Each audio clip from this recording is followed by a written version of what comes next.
question that runs against all knowledge. Does the Buddha still exist or not after his passing?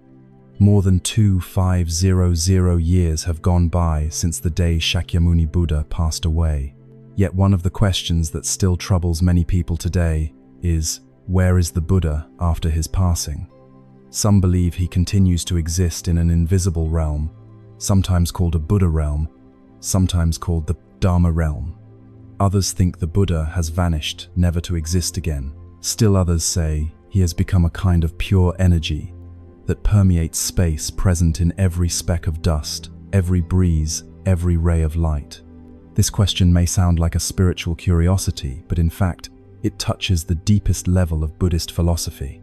Our view of existence and non-existence, of arising and ceasing, of what we call is and is not, which most of us take for granted without ever examining. The question, where is the Buddha after his passing, is not merely a metaphysical puzzle. It is also a mirror, reflecting how attached we are to two familiar extremes, either clinging to something we hope will endure forever, or falling into a sense of loss when things dissolve and disappear completely. The ordinary mind is always caught between these two poles. Eternalism, which holds there, is an abiding essence, and annihilationism, which holds that when things end, that is the end, mere nothingness. Both extremes, according to the Buddha, are wrong views. For that reason, questions such as, does the Buddha still exist after his passing? Where did he go?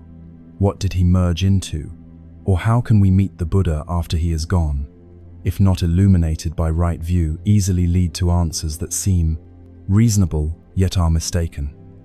Pause and reflect for a moment. Why is it that someone who lived more than 25 centuries ago, who has entered cessation with no body and no speech remaining, can still stir people to ask where he went?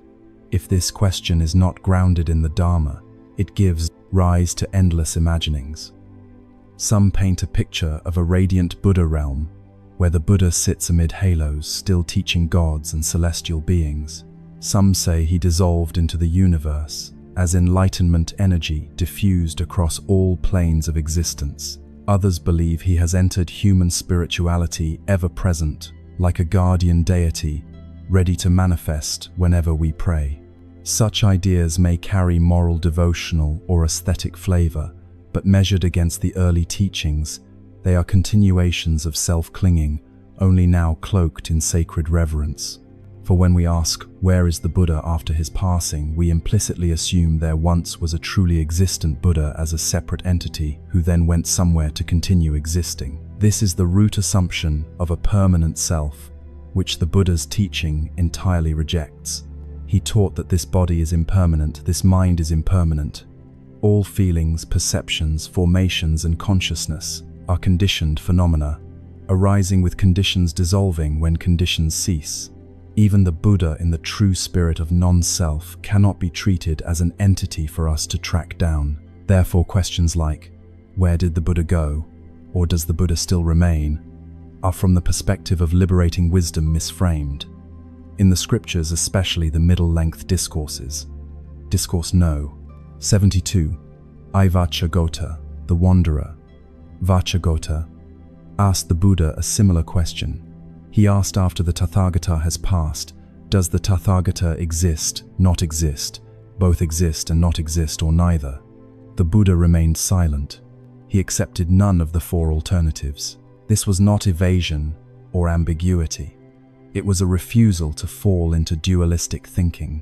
To say exists is to fall into eternalism. To say does not exist is to fall into annihilationism. To say both is conceptual confusion. And to say neither still entangles the mind in abstraction. All four are operations of a dualistic intellect, and nirvana cannot be boxed into such categories. The Buddha illustrated for the wanderer Vagota like a fire that has been extinguished. Can you say it has gone east, west, or in any direction? No, it has gone nowhere. It is simply the cessation of the conditions that allowed the fire to appear. No more fuel, no wind, no spark. Likewise, the passing of an arahant, and especially of the Tathagata, is not a matter of going somewhere or vanishing in the ordinary sense. It is cessation, complete absence of all conditioning for arising and ceasing, the absence even of the notion of absence. What is striking is that the question, where is the Buddha after his passing, often rises not only from intellect, but from a deep fear of loss, losing a venerable figure, losing a refuge, losing the belief that the Buddha is still there to hear us and protect us. But the true seeing the Buddha points to is precisely what frees us from that fear. He did not teach people to cling to an absolute existence. He taught seeing clearly impermanence, non-self-suffering, and the cessation of suffering. He did not promise eternal existence. He pointed out the path to end rebirth. Therefore, the more fitting question is, how can we see nirvana as the Buddha saw it, rather than whether the Buddha still exists or not? Yet we can hardly resist our training in dualistic thought is not remaining, ceasing birth, death presence, dissolution. From childhood we are trained to think this way, to measure reality by two poles. But nirvana does not lie midway between those poles. It is not a compromise nor a new extreme. Nirvana is the absence of the entire dualistic frame of reference. For that reason, any attempt to explain it with dualistic reasoning fails. When we cannot reason it out, we begin to imagine. When imagination fails, we begin to deny. When denial fails, we begin to avoid. Thus, the question, where is the Buddha after his passing, becomes a vicious circle with no exit unless it is seen with the eye of the Dharma. Therefore, to truly address this question, we cannot proceed by ordinary philosophy, nor cling to religious emotion. We must follow the Buddha's own teaching, illumined by right view step by step, from dependent arising and non-self to the vision of cessation, where there is nothing left to remain and nothing left to perish. In the sections that follow, we will dismantle mistaken notions layer by layer, clarify each misunderstanding, and lead you toward a right, clear, and peaceful understanding of the cessation the Buddha realized beyond every question of where. To understand the question, where is the Buddha after his passing, we must begin by correctly understanding the notion of passing into extinction, or more precisely by understanding passing into extinction, and nirvana, more exactly nibbana, the very realization the Buddha fully entered at the final moment beneath the sala trees in Kusinara.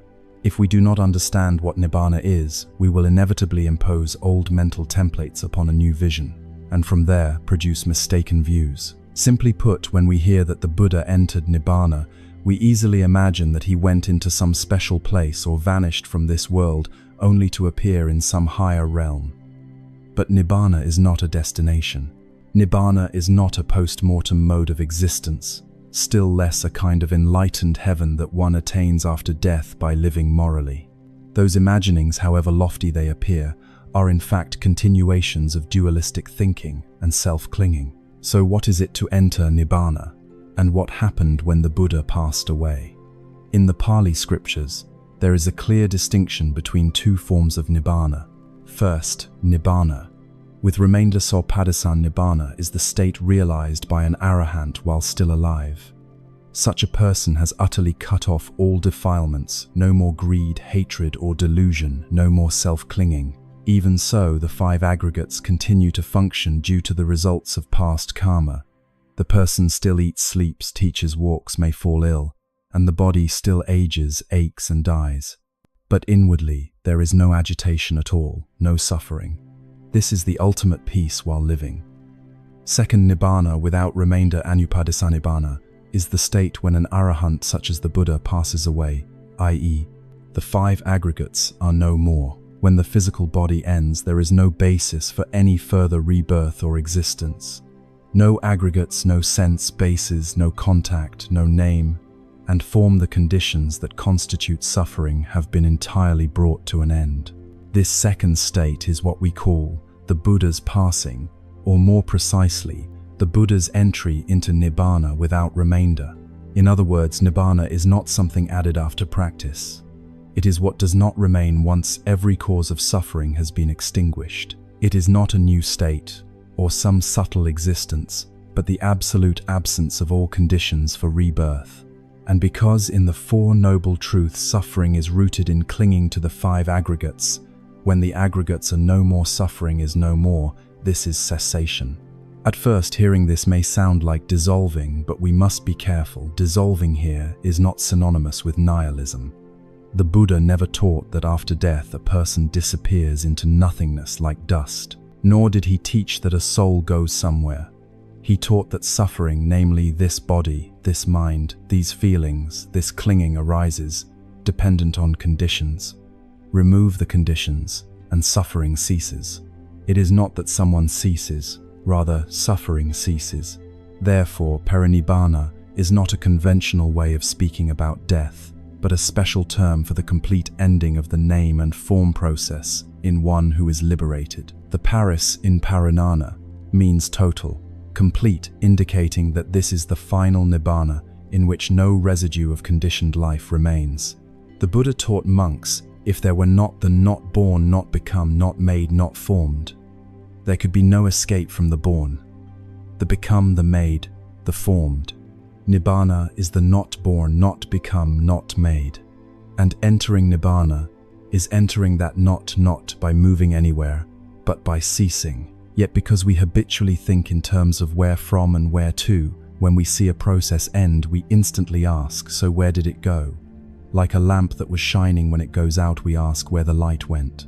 But the light went nowhere. It was merely the appearance of a conditional physical process. When those conditions are absent, no oil, strong wind, a broken lamp, the light ceases. There is nowhere to which the light has gone. The Buddha used exactly this image to speak of the Tathagata's passing. Thus, when we say the Buddha passed away, it means all the conditions for there to be a Buddha, as we ordinarily conceive body, name and form, language, concepts, interactions, are no longer present. And what is no longer present is not the annihilation of an essence.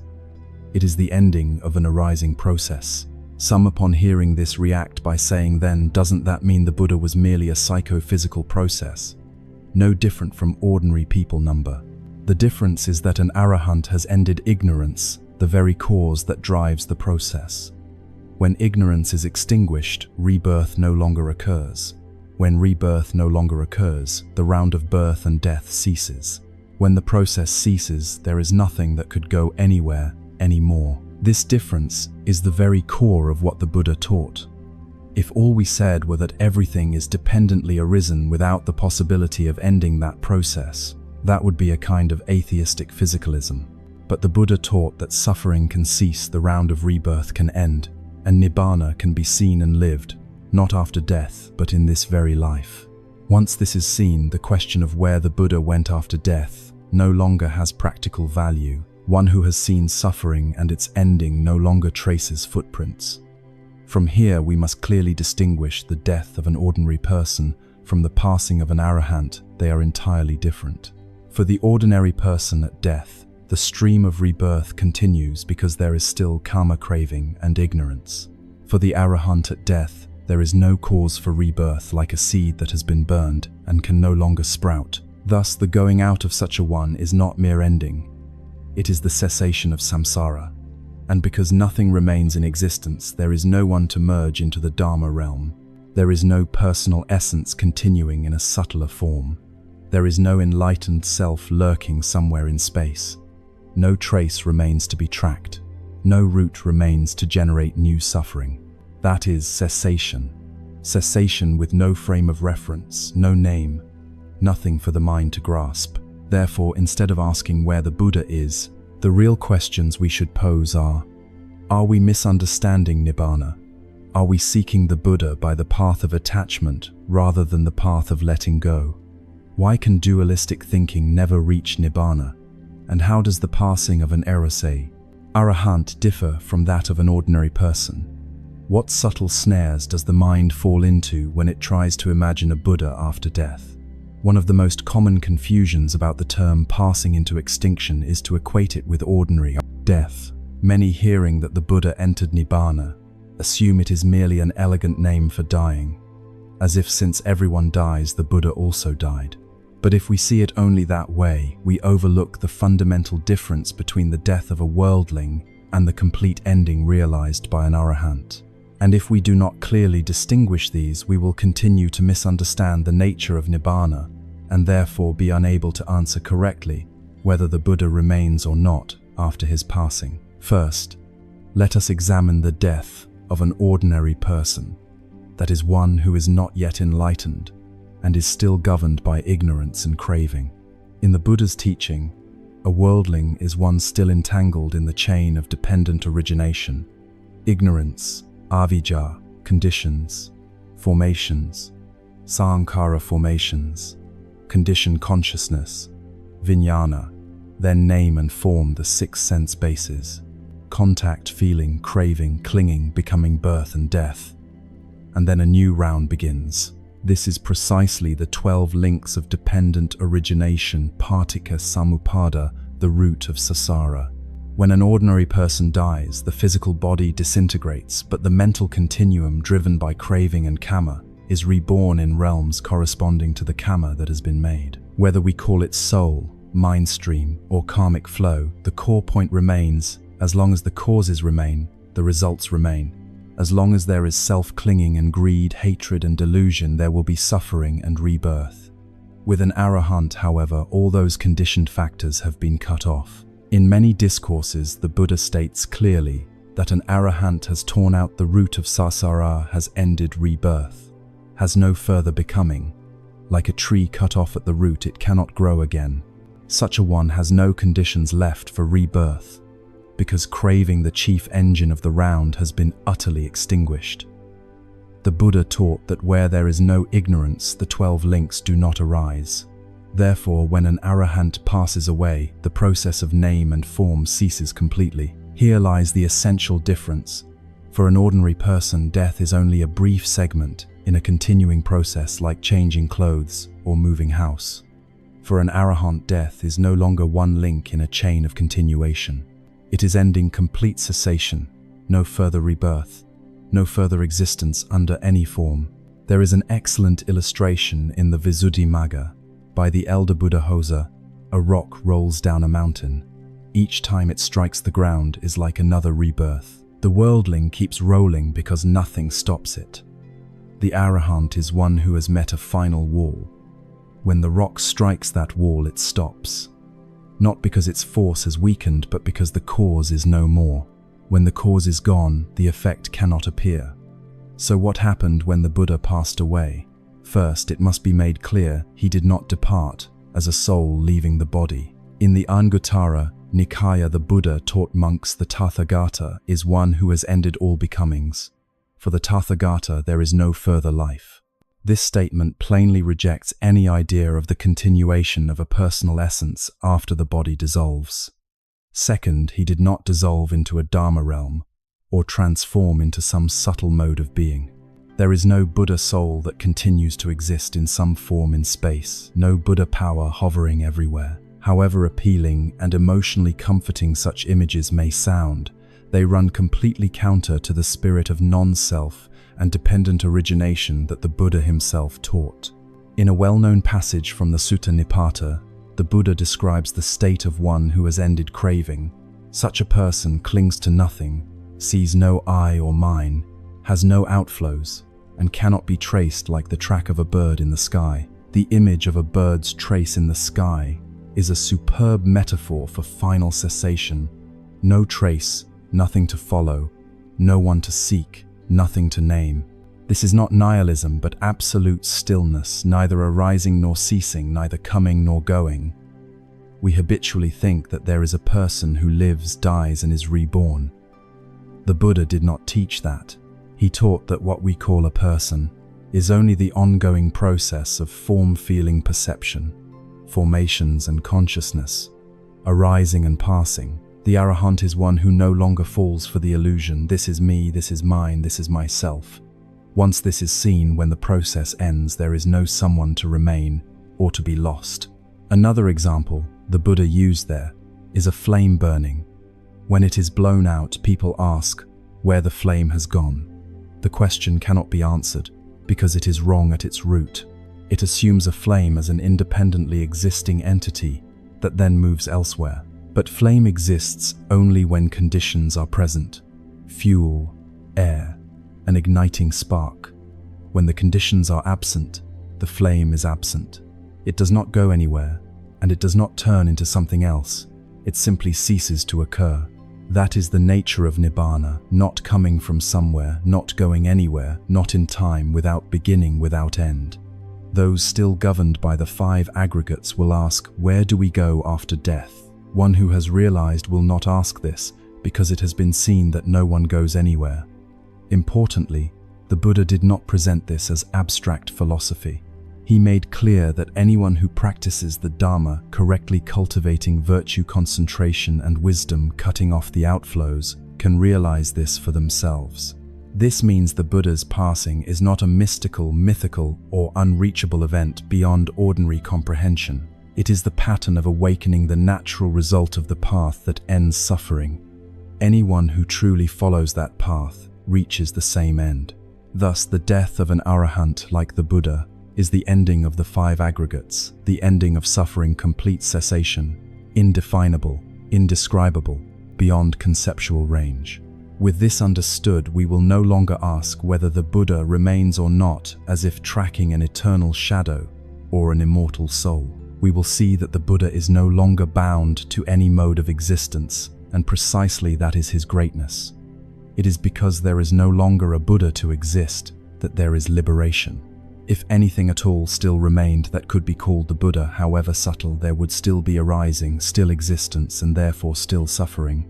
For this reason, in the next section we will probe more deeply into the question, does the Buddha still exist? And why did the Buddha refuse to answer that question? In terms of exists, does not exist, both neither. After one such as the Buddha no longer takes rebirth, does he still exist? The Buddha's final passing, the ending of all conditions for rebirth, does he still exist? This is the very question that has perplexed not only generations of later students, but even many philosophers and contemporary disciples. Is there existence or non-existence? If there is no longer existence, is that not nihilism? If there is existence, in what form? Is there some subtle soul that continues somewhere?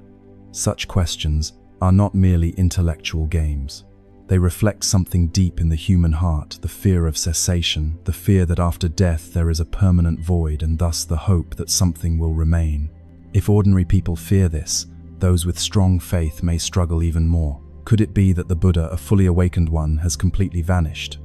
Is there truly nothing left, no mind, no subtle consciousness, no presence at all in the universe? Because of such concerns, one day the wanderer Vagota, a peripatetic scholar of the Buddha's time, came to ask the Tathagata directly. Vagota asked Venerable Gautama, after the breakup of the body, does the Tathagata exist? The Buddha replied, that question is not appropriate. Then does the Tathagata not exist? That question is also not appropriate. Then does the Tathagata both exist and not exist? That too is not appropriate. Then does the Tathagata neither exist nor not exist? That too is not appropriate. Thus, of the four alternatives, human thought can imagine existence, non-existence both, and neither the Buddha declined to answer. Not because he did not know, but because the question itself, as he immediately explained, is wrongly framed. Why? Because the question, does he still exist, or not, assumes there is some self or fixed entity that could remain or not remain. And this is precisely what the Buddha thoroughly rejects throughout his teaching. He taught that what we call self is merely the combination of the five aggregates: form, feeling, perception formations, and consciousness. All are conditioned phenomena present due to conditions dissolving when conditions cease. There is nothing in them that is I, mine, or belonging to me. Therefore, when the body breaks up and life ends, that conditioned process ceases. There is no self left to either exist or not exist. The Buddha never affirmed nothing remains, for that would fall into annihilationism, a blanket negation. Nor did he ever affirm that something remains, for that would fall into eternalism, the belief in an immortal soul. Both extremes, eternalism and annihilationism, are wrong views and obstacles to liberating insight. In that very discourse, the Buddha offered a vivid example. Suppose there is a flame burning and we put it out. If someone asks, after being extinguished, did the flame go east, west, south, or north? The question is meaningless. The flame did not go anywhere. It ceased when the conditions for its appearing were no longer present. Likewise, the Tathagata one, who has ended all the conditions of suffering when the body ceases, the round of birth and death also ceases. There is no stream of existence and nothing that disappears. No one goes and no one stays. Notice that the Buddha does not say I do not remain, nor does he say I remain. He refuses to fall into any dualistic model of thought. Precisely here, his wisdom surpasses the philosophical systems of his time, which sought either to affirm or to deny the existence of a soul. In other religions, the question, where do we go after death, often receives a definite answer: heaven, hell, reincarnation, rebirth, union with a deity. In Buddhism, especially in the Theravada tradition, there is no such answer. Not because Buddhism lacks reasoning, but because there is no self to go anywhere. What remains after the death of one who is liberated? Nibbana, cessation, the complete ending of all processes of birth and death. And that Nibbana cannot be described by the words exists or does not exist, because both terms arise from a conceptual system based on the 5 aggregates on duality, on self-clinging. Some hearing this feel fear or emptiness. They had hoped the Buddha would go somewhere or remain invisibly present as a consolation. But it is precisely the absence of all notions of existence that is true liberation. Only when one is no longer bound to any mode of being whatsoever, even the subtlest, is there absolute freedom. And that is Nibbana, in the canonical sense, not born, not dying, neither existing nor being annihilated, neither coming nor going. To clarify further, there is a profound dialogue between the Buddha and the Venerable Yamaka, a monk who once harbored doubts about this point. Yamaka had thought that after an arahant dies, he no longer exists. When the Buddha heard this, he disagreed. He asked Yamaka, "Do you see that form, feeling, perception, formations, and consciousness are impermanent?" Yamaka replied, "Yes." "Then do you still take them as I number? So when the 5 aggregates have ceased, can you still say that an arahant does not exist?" Yamaka answered, "One cannot say that." The Buddha concluded, one cannot say that he exists. One cannot say that he does not exist. One cannot say that he both exists and does not exist, nor can one say that he neither exists nor does not exist. This is the 4-fold negation, a mode of understanding beyond duality, accessible only through insight and not adequately expressible in ordinary language. Therefore, the most accurate answer to the question, does the Buddha still exist after his passing, is the question is inappropriate. It is wrongly posed because it remains trapped in views about a self that either endures or is annihilated. What must cease is not self or no self as reified things, but the delusion that there is a self to be analyzed. When that delusion is utterly extinguished, there is no one left to exist or not exist. Only untraceable cessation remains. Thus, to understand Nibbana, we cannot rely on dualistic thinking. We must practice let go and realize it through direct wisdom. Only then will the question of whether the Buddha remains or not no longer arise. Not because it has been answered, but because it ceases to occur. We have seen that the Buddha refused to answer the post-parinibbana question, does the Tathagata remain or not? Why can it not be answered by dualistic logic? Because all 4 familiar alternatives exists, does not exist both, and neither are unsuitable. Yet this leaves many people puzzled. Why can it not be answered? How can a seemingly clear question with only 4 logical possibilities have no answer? Is truth then vague, or is there something deeper? There is. The issue is not that truth is vague, but that our dualistic thinking is too narrow. The problem is not that Nibbana is hard to understand, but that we are using the wrong tool to apprehend it, like using a ruler designed to measure length in order to measure sound. It is not that sound does not exist, rather the ruler is not the right instrument. In the same way, we are using dualistic logic meant for discriminating and analyzing within the world of opposites to grasp a reality that transcends all opposites. What is dualistic thinking? It is the habit of thinking in pairs, is or is not right or wrong, existence or non-existence, arising or ceasing, remaining or perishing. It underlies most argumentation in daily life, science, philosophy, and theistic religion, and it is extremely useful in dealing with the physical world. If A, then B. If not B, then not A. The problem is that such thinking applies only to what lies within the scope of time, space, and the five aggregates. Once we move beyond those structures, it becomes useless and even an obstacle. Consider an example. If we ask, is there water in the glass? A yes, no answer is perfectly appropriate. But if we ask, is light red or blue? The answer is not so simple, because light in a material sense has no color. It is an oscillation of energy at a given wavelength. If we insist on defining light as a thing with inherent color, every answer will be wrong. Likewise, when we ask, does the Buddha still exist? We are unconsciously presupposing a Buddha as a permanent entity. We then impose upon him the four labels of dualistic thought and try to choose among them. That is where the error begins. Dualistic thinking always demands a fixed, definite object. It needs something to tag, as is not gone, present, absent. But in the Buddha's teaching, there is no fixed entity at all. What we call body-mind is a dependently arisen process. What we call self is a collection of the five aggregates: form, feeling, perception, formations, and consciousness, present due to conditions changing moment by moment. There is nothing immutable, no independent essence, no I apart from the world. If there is no real I, then there can be no such thing as I remain or I am gone. For that reason, every attempt to ask whether the Buddha remains or not after his passing is a question posed on the wrong plane. It is like asking, how many kilograms does the color red weigh? Not incorrect in form, but incorrect at the level of ontology. And the Buddha, with wisdom that has gone beyond all dualities, refused to answer such questions, not because he did not know, but because he saw clearly the futility and error in the way the problem was framed.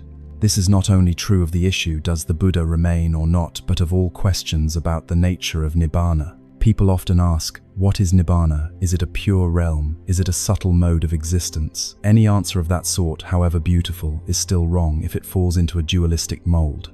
Why? Because the nature of Nibbana, in the Buddha's own words, is not born, not become, not made, not formed, not decaying, not ceasing. Udana. Furthermore, when the Venerable Sariputta was asked, what is Nibbana? Is it existence, non-existence, both? Or neither, he replied. Friend, Nibbana cannot be described as either is or is not, because it lies beyond all concepts. That is, even the notion of existence, which we usually assume to be neutral, is itself a conditioned concept created by human cognition, by conceptualization, by language. In Buddhist philosophy, especially in the Middle Way treatise of Longthor Nagaduna, there is a salient thesis: whatever can be named is not ultimately real. When we assign a name, we are using language, and language always relies on dualities, conventions, and distinctions. Therefore, ultimate reality cannot be bound by words. This insight is not vagueness, nor a wholesale negation of truth. On the contrary, it is a transcendence of duality, a relinquishment of all concepts of existence and non-existence. And that transcendence can only be truly known through direct wisdom, not through reasoning. The Buddha called this pakatam vitau vin, seen for oneself. Only the wise can understand. Hearing this, some may ask, if Nibbana is neither existence nor non-existence, how can it be understood? Isn't that a denial of everything? The answer is no. Nibbana is not negation. It is complete freedom from all the fetters of concepts. That freedom cannot be grasped by logic. It can only be lived through the experience of insight. Consider a person born blind who has never seen light. No matter how many words you use to describe what light is, they cannot picture it. You might say light is what makes things manifest. It lets people find their way. It is what is not darkness. Yet in the end, the person understands only by conjecture. Only when the eyes are opened and light reveals itself is explanation unnecessary. Then they know. In the same way, only when a practitioner has ended craving, ended ignorance, ended the conceit of self, does Nibbana reveal itself, needing no definition, no description. From then on, questions such as is or is not fall away like an empty shell. In the Dhammapada, the Buddha teaches, who sees the Dharma sees the Tathagata.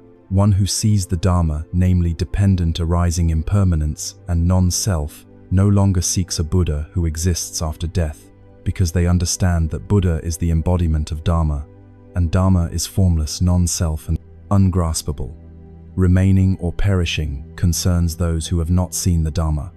When the Dhamma is present, the question, does he still remain, becomes unnecessary. Thus, the reason the Buddha did not answer, after death, does the Tathagata still exist, is that any answer would mislead the questioner. If he said exists, people would cling to eternalism. If he said does not exist, they would fall into annihilationism. If he said both, contradiction would follow, and neither would only deepen confusion for those without insight. Therefore, he kept silence not to avoid the issue, but to direct the learner back to the very mind that seeks a definitive answer. That mind, the impulse to grasp, to possess, to know for certain, is precisely what must be released. In that release, wisdom begins to open. When the practitioner is no longer bound by concepts, no longer driven to define reality, then they truly enter the depth of the Dharma where there is no duality, no self, no Buddha remaining or gone, but only the pure stillness called Nibbana. A deeper analysis. What is the Dharma realm? Is it the place the Buddha merged into? Once we step outside our familiar dualistic thinking, another question often arises, more abstract yet very common after his passing: did the Buddha merge into the Dharma realm? This way of speaking seems to transcend the categories of existence and non-existence, yet in fact it continues a hidden assumption that there is something that remains a substance not destroyed, that dissolves into a larger totality, called the Dharma realm. The expression "the Buddha merged into the Dharma realm" may sound meditative and metaphysical, and resembles certain Eastern traditions accustomed to ideas such as returning to the cosmos, uniting with a great self, or entering an entity's absolute substance. However, analyzed carefully under the light of the early teachings, especially in the Pali Canon, this popular understanding does not accord with the liberating view the Buddha taught. So first, what is the Dharma realm? In the Pali language ka, it may correspond to the term Dhammadhatu, Dhamma nature, or more broadly to Sabhyama, all phenomena. In the early discourses, Dhamma is an all-encompassing notion. It can mean physical or mental phenomena. It can mean truth. It can mean the Buddha's teaching, and sometimes ultimate reality. Yet, in every case, Dhammas are always non-self without intrinsic substance, and there is no place for anything to merge into. Crucially, Dharma is not a single unified entity like an ocean awaiting the return of scattered drops. That imagery belongs to certain philosophical schools, common in some Mahayana contexts, or in Hindu philosophy, where each soul is seen as a part of an absolute being, and upon liberation reunites with the Great Self. But in the Buddha's teaching, at least in the Nikayas, no such absolute substance is affirmed. Dhammas, in the eye of wisdom, are non-self dependently arisen, and empty of inherent essence. What we might call the whole, if anything, is not some immutable entity awaiting the return of all things. It is merely the aggregate of countless processes operating in dependent origination. And when those processes cease, there is nothing that merges. No drop falls into the ocean, because there is no real drop, and there is no real ocean into which it could merge. Therefore, when one says the Buddha dissolved into the Dharma realm, if one is not careful, one will inadvertently return to the notion of a subtle self, a kind of Buddha who no longer exists as an individual, yet still persists somewhere, within a vast totality, as a so-called non-self mode of being. This may sound non-contradictory, but in fact it continues to extend the delusion of a refined I, which is to fall into a new kind of eternalism hidden beneath a spiritual veneer. In the Sayutta Nikaya, there is a very special discourse called the Bhaddaka Sutta. The Buddha teaches, do not chase after the past, do not long for the future, whatever Dhamma is present, contemplate it with clarity. Here, he does not speak of a Dharma realm to merge into. He simply emphasizes that true seeing is the seeing of the Dharma as it is signless and non-abiding. The Dharma is not a place to arrive at. It is the process through which we see clearly and let go. To see the Dhamma is to see impermanence, suffering, and non-self. Seeing in this way, the mind no longer stirs with intentions to go to merge or to return. Another point must be stressed. Nibbana, the realization that the Buddha attained, is not a part of the conditioned Dharma realm. The Buddha taught that there is the not born, not become, not made, not fabricated. If there were no such not born, there could be no escape from what is born, become, made, and fabricated. Clearly, Nibbana, which is the state the Buddha entered at his passing, does not belong to the conditioned world, nor does it belong to a Dharma realm understood as a collection of phenomena. Nibbana is unconditioned. Therefore, it is not a part of any realm into which one might merge. In one of the most central discourses on the nature of Nibbana, the Buddha teaches, "There is the not born, not become, not made, not fabricated. If there were not this not born, there could be no escape from the born, the become, the made, the fabricated. But because there is the not born, there is escape from the born, the become, the made, the fabricated." This means Nibbana does not lie within the stream of conditioned processes. It is not the highest tier of the Dharma realm, nor a final, subtle state of existence. It is the absolute absence of the entire arise and cease structure. It is release from the conditioned, not located within space, time, or phenomena. Therefore, to say that the Buddha dissolved into the Dharma realm is not only incorrect conceptually, it also misdirects practice. If one believes there is still some Buddha presence abiding in the Dharma realm, one easily falls into craving, praying to meet the Buddha, to have the Buddha appear to receive miraculous responses, instead of turning back to see the Dharma as it truly is in each present moment. The Buddha did not teach praying, he taught seeing. He did not tell us to seek him.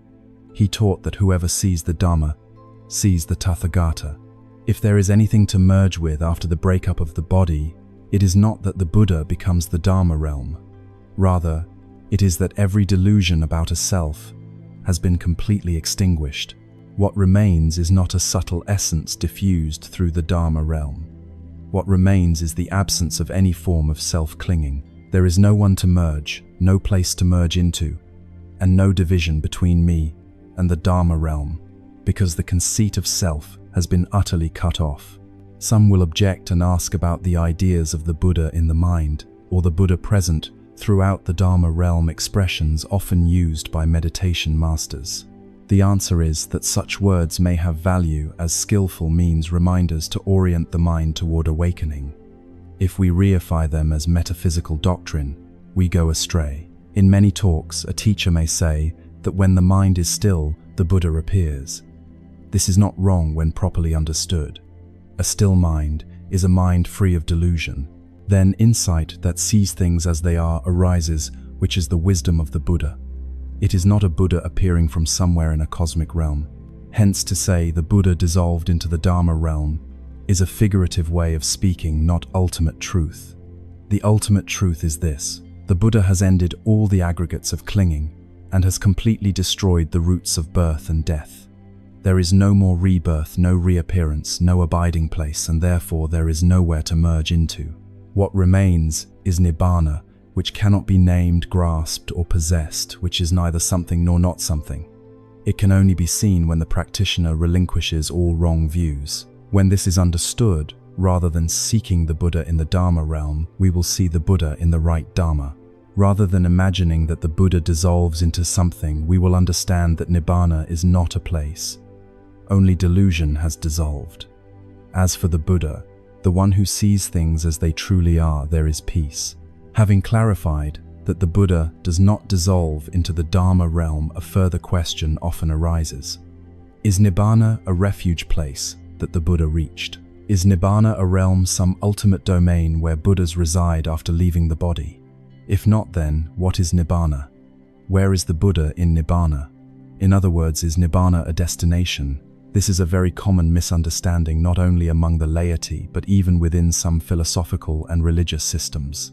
Nibbana is often imagined as a final promised land, a place of absolute purity, a place where the soul resides forever after liberation. Such a notion may spring from a common human psychology, that longs for a place to return to a safe haven after the uncertainties and turbulence of life. Under the light of the early teachings, Nibbana is not a refuge place in any sense that ordinary thought can imagine. Why is that? Begin by asking the reverse question: what is a place of refuge? In ordinary understanding, it is a location with coordinates in space. It has position boundaries and directions. One can go there, dwell there, and one can be inside or outside. A place exists in relation to goers and comers and moving objects. In other words, the concept of a refuge place only makes sense within the relative existence of the five aggregates: space, time, and objects. That is why the concept of Nibbana as a place of refuge is not suitable. According to the Nikaya teachings, Nibbana has no coordinates, no boundary, no direction. The Buddha did not say that Nibbana is above or within, outside or behind. He did not say it belongs to a separate realm. He described Nibbana through negative predicates: not born, not dying, not coming, not going, not being, not non-being. This is not obscurity for its own sake. It is because the nature of Nibbana is freedom from every condition and every conceptual limit.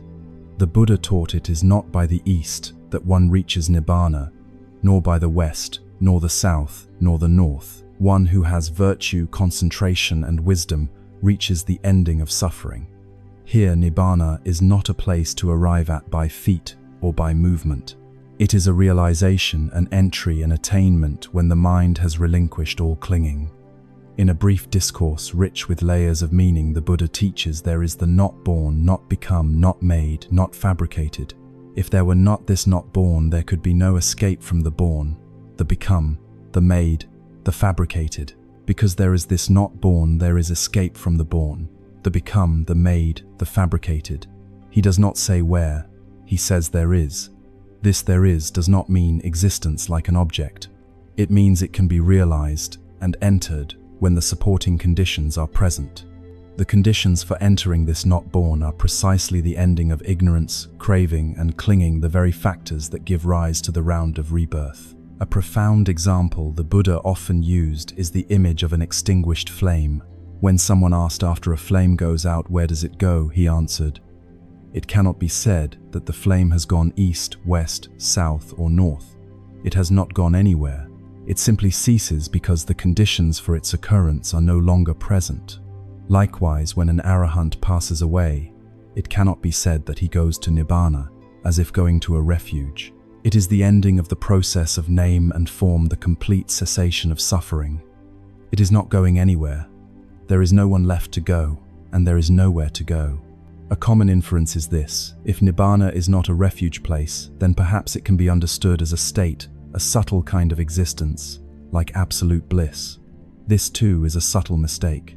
Every state is conditioned, that is subject to arising and ceasing dependent on conditions. Every state is a kind of existence governed by feeling and consciousness is always dependent on an object, therefore it is conditioned.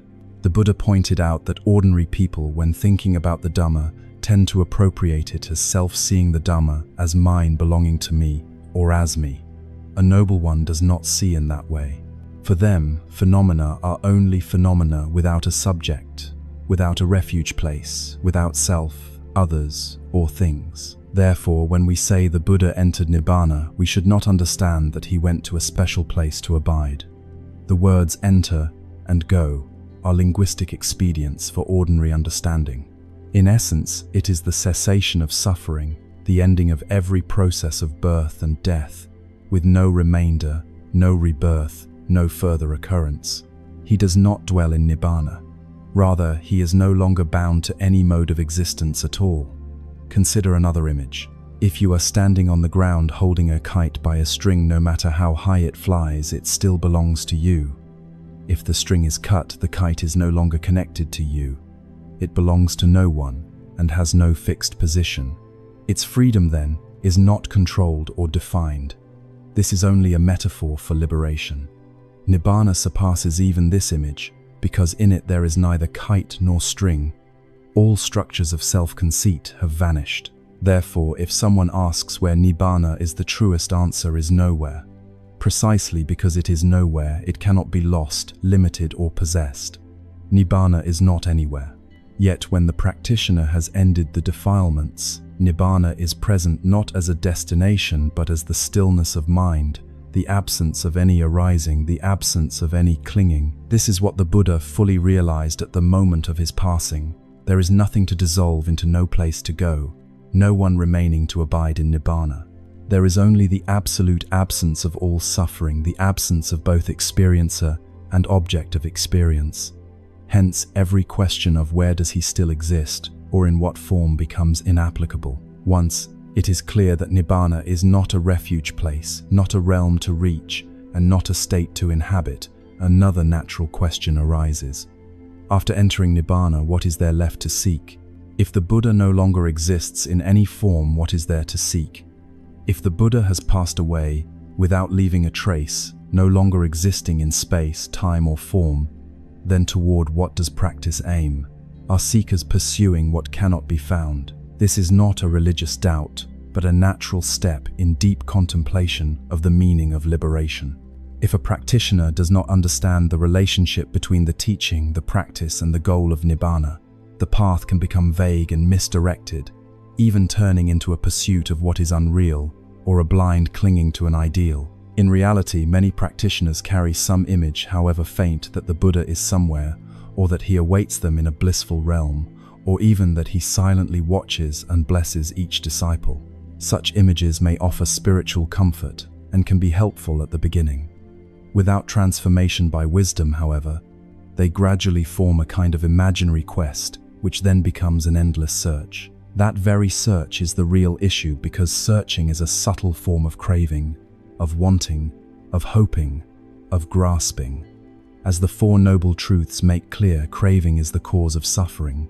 Searching, even for Nibbana awakening or the Buddha, if not grounded in right view, easily turns into a vicious circle of delusion. We usually assume that a practitioner is one who seeks truth, but the Buddha did not encourage seeking in that manner. He did not teach us to look for the Buddha or Nibbana as if searching for a lost object. Rather, he consistently emphasized that awakening does not come from outward seeking, but from seeing the truth in this very body and this present reality. He taught the wise do not seek existence, do not seek any realm for rebirth, and they abandon all entanglements in the mind, like swans leaving the lake and flying away. The phrase "not seeking any realm for rebirth" implies this: the relinquishment of the urge to search is a condition for the immediacy of awakening. It is not a denial of practice, but a transformation of how one practices, from striving to acquire to the capacity to see what is. This is the crucial point. After the Buddha's passing into Nibbana, he did not leave behind something for later generations to hunt for. He left a path, a way to see as he saw. Why is there nothing to search for? Because to say search for the Buddha already assumes there is a Buddha somewhere to be found. As explained after his passing, the Buddha does not exist in any form.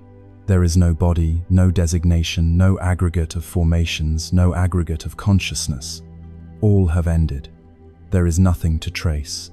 The Buddha described one who has ended craving as follows: such a person no longer clings to body, or to self no longer grasps anything at all. When the outflows are entirely cut off, that person cannot be tracked. There is no trace to follow, like a bird flying across the sky. The image, no trace to follow, is a wonderful symbol for the nature of liberation.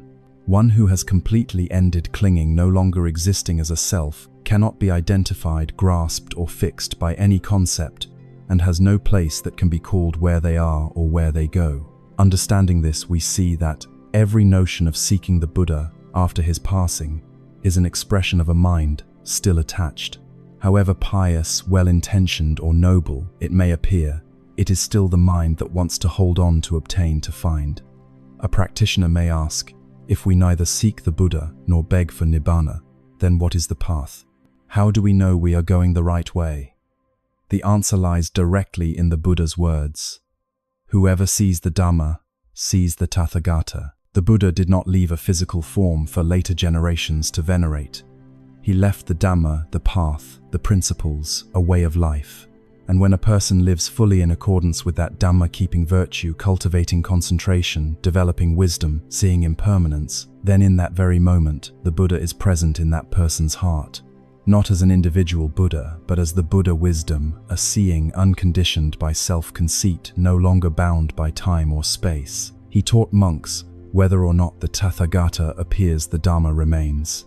The Tathagata is simply one who sees and proclaims that Dharma, so that others may see likewise.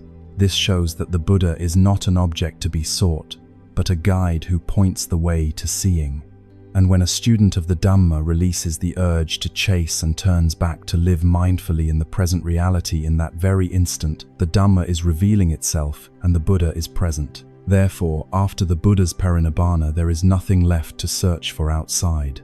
This does not lead to bleak emptiness. It opens a new direction. Return to oneself directly, know body and mind, live with the Dhamma, and enter Nibbana here and now. The model the Buddha left us is not a place he reached, but a way he lived, free of greed, hatred, and delusion, free of self-clinging. If we live in that way, then even without seeing the Buddha with our eyes, we are walking his path with his wordless presence in every mindful step, in each letting go, in every moment of awakening. There is nothing to search for, because all seeking is a shadow of suffering. When craving and pursuit are relinquished, the Dhamma opens, and Nibbana is no longer a distant ideal, but the stillness present right here. When one understands that after the Buddha's passing, he no longer exists under any form of the five aggregates, is no longer conditioned by space, time, or identity, and cannot be tracked as a subtle self, it is easy to feel an inner emptiness. Is the Buddha still present in the Dharma? Perhaps there is a sense of loss at the passing of a great teacher one deeply reveres. Perhaps a quiet doubt, if the Buddha is no longer here, what can we rely on? Who is our refuge? It is precisely in such moments that the Buddha's immortal saying rings out as a compass. Whoever sees the Dhamma sees the Tathagata.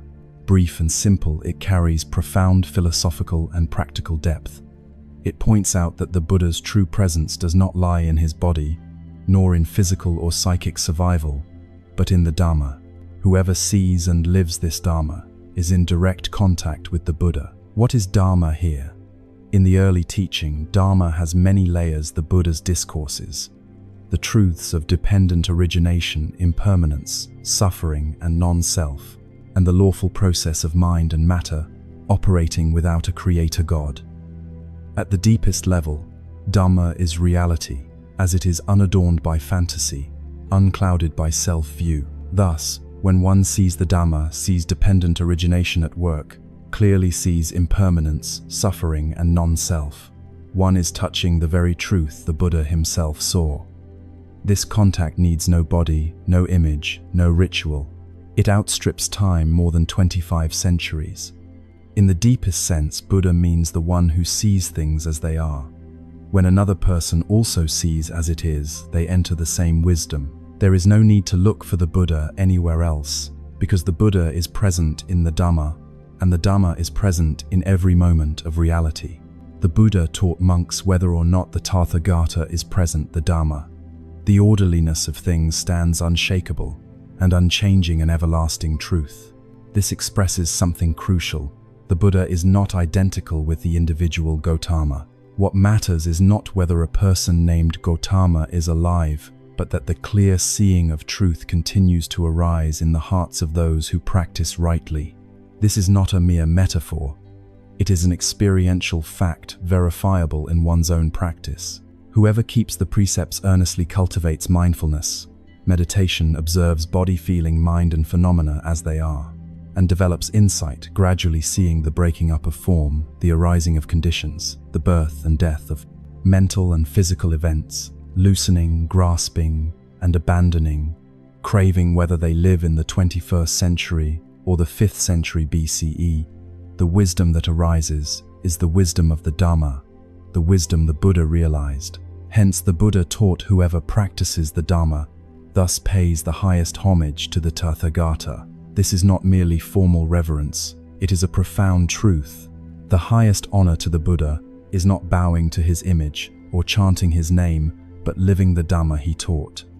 Many people seek the Buddha in images, stupas, statues, legends, and miracle tales. None of this is wrong if used skillfully to inspire faith and mindfulness. But if one clings to form and forgets the essence, one loses the Buddha's true presence. Some make pilgrimage to the places the Buddha once walked, Lumbini Bodh, Gaya Sarnath Kusinara, and weep before the relics. Yet if one stops at emotion and does not turn inward to contemplate and practice, then the Buddha's presence remains external. The Buddha is not in earth or stone or stupas. The Buddha is in mindfulness, clear comprehension, compassion, and insight. A memorable story in the Anguttara Nikaya: one day the Buddha asked the monks, if someone pays homage to the Tathagata yet breaks the precepts, lives heedlessly, and lacks mindfulness, do they truly honor the Tathagata? The monks were in nates, silent. The Buddha said, only one who lives by the Dhamma, keeping virtue, developing mind and wisdom, truly honors the Tathagata. The Buddha does not need ceremonial honor. He needs to live on in the practice of his disciples. When a disciple lives the Dhamma, the Buddha is present, not in imagination, but in every step, every breath, every act of renunciation, every upright deed. Here we see a reversal of common assumptions. Instead of seeking the Buddha in the past, we find him in the present. Instead of traveling to a place hoping for a sign, we turn to ourselves to observe and practice. The Buddha is not in memory. He is in the awakened awareness, operating in this very body, mind. Thus, in the Visuddhimagga, the elder Buddhaghosa concludes, when a practitioner sees phenomena as they truly are, impermanent suffering and non-self, it is as if he stands before the Buddha. No image, no supplication, no waiting is required. The Buddha is present wherever there is mindfulness, wisdom, and compassion. So after the Buddha's passing, does he still remain? The answer is yes, but not as an entity. He remains as a living principle in the Dharma, in practice, in the awakening of anyone who sees the truth as he did. The Buddha does not exist as a person or a soul, but as a stream of wisdom transmitted through each generation of true practitioners. Like a flame passed from one candle to another, when the first candle goes out, the light continues, so long as the flame of wisdom is tended in the hearts of the disciples. This is the only way the Buddha truly remains, not as a person, but as a source of light. That light belongs to no one, inheres in no substance, and needs no body to appear. It is the light of selfless knowing, an awareness beyond all dualities. Right there, the Buddha is present, nowhere distant, nowhere outside. One striking feature that often perplexes newcomers to the Dharma is the Buddha's frequent silence in response to metaphysical questions, especially the question, after death, does an arahant or a Tathagata exist or not exist? This question appears repeatedly in dialogues recorded in the Pali Canon. Each time the Buddha remains silent or skillfully redirects the inquiry. Some have misunderstood this to mean that the Buddha did not know, or that he avoided answering for fear of offending contemporary religious beliefs. In truth, that silence was not ignorance. It was the silence of wisdom, a silence that stands beyond words. When Vagota had departed, the venerable Ananda, who attended the Buddha, asked the reason. The Buddha offered a thought-provoking example. Suppose a flame once burning is blown out. If someone then asks whether the flame has gone to the east, west, south, or north, does the question have meaning? Ananda replied, no, blessed one. When fuel is exhausted, the flame ceases. There is nowhere to which it has gone. The Buddha concluded, so too for an arahant, who has ended all clinging with the breakup of the body.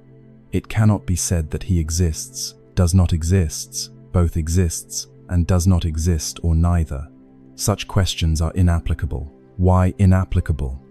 Because every such question presupposes a self, a real entity that has awakened and then either persists or does not persist after death. In the very structure of the question lies the wrong view of self. Once the foundation is mistaken, any answer fails to lead to wisdom. To say exists falls into eternalism. To say does not exist falls into annihilationism. To say both is self-contradictory. To say neither is an ungrounded agnosticism without realization. The Buddha never answered metaphysical questions that do not lead to the ending of suffering, and he never reinforced a cognition built on self-clinging.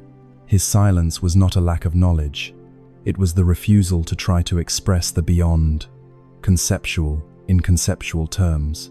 He did not respond because he would not feed questions arising from a fundamental mistake about I. In many discourses, he affirms that what is called the Tathagata cannot be grasped in terms of the aggregates form, feeling, perception, formations, consciousness. Since the Tathagata cannot be pinned down by the 5 aggregates, one cannot say he exists or does not exist as an entity. A subtle point. Not answering is not the same as denying.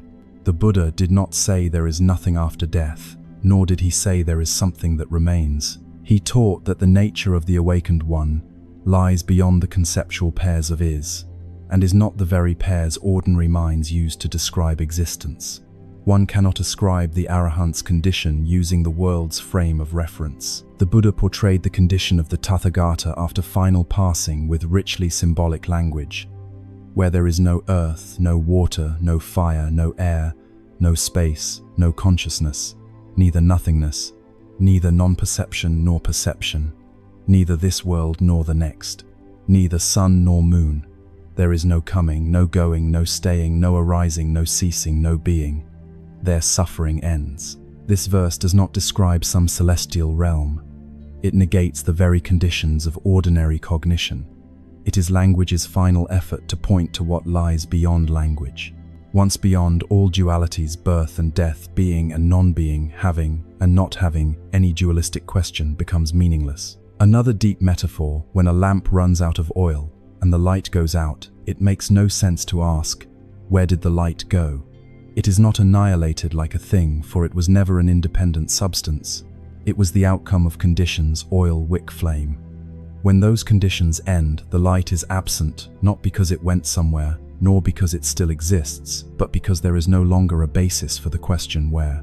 In the Visuddhimagga, the elder Buddhaghosa cites, "For one who has ended the taints, there is no locus to identify, no footing for arising, no name and form to designate. Thus he cannot be traced in any direction."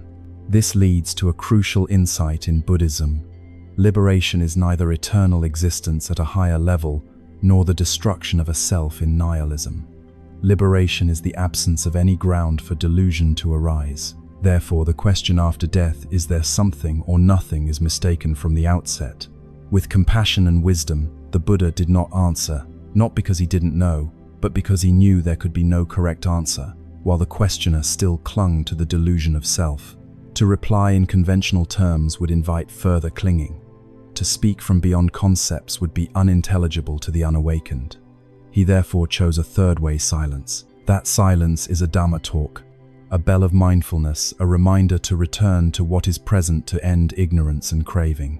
Then the question being, or not being, has no foothold. Through the Buddha's silence, the sincere student understands that the task is not to discover where the Buddha is after his passing, but to practice the ending of suffering as the Buddha did. At that point, no answer is needed, for there is no longer a questioner, no one who wants to know, only the Dharma present here and now. Misunderstanding the Buddha leads to subtle self-clinging. True peace is the utter stilling of all seeking. Why did the Buddha call Nibbana signless, desireless, and non-attainment? As one advances in insight, a major danger is to confuse Nibbana with a refined psychological state or some exalted spiritual experience that can be achieved, grasped, and possessed. Whether a beginner or a seasoned meditator, one may unknowingly sustain a very subtle delusion, expecting a result, aiming at a state, hoping to touch a pure, unmoving, absolutely blissful feeling. For this reason, in many discourses, the Buddha taught that Nibbana is signless, animita, desireless, apanihita, and without anything to be attained, non-attainment. These are not abstract descriptions, they are principles of living that prevent wrong view and keep practice from turning into yet another form of pursuit, even a noble pursuit. To see this deeply, begin by asking, why is it so easy for a practitioner to think they are seeking Nibbana while actually creating new attachment? Because the path unfolds in a mind structured by duality. The mind divides practitioner and practice, subject and object, attainer, and what is to be attained, even after abandoning coarse sensuality and relinquishing obvious greed and ill will. A subtle self-view may arise as I am practicing. I will realize. I will attain Nibbana. In that moment, Nibbana is turned into an object, a destination, a state the meditator imagines can be reached by effort.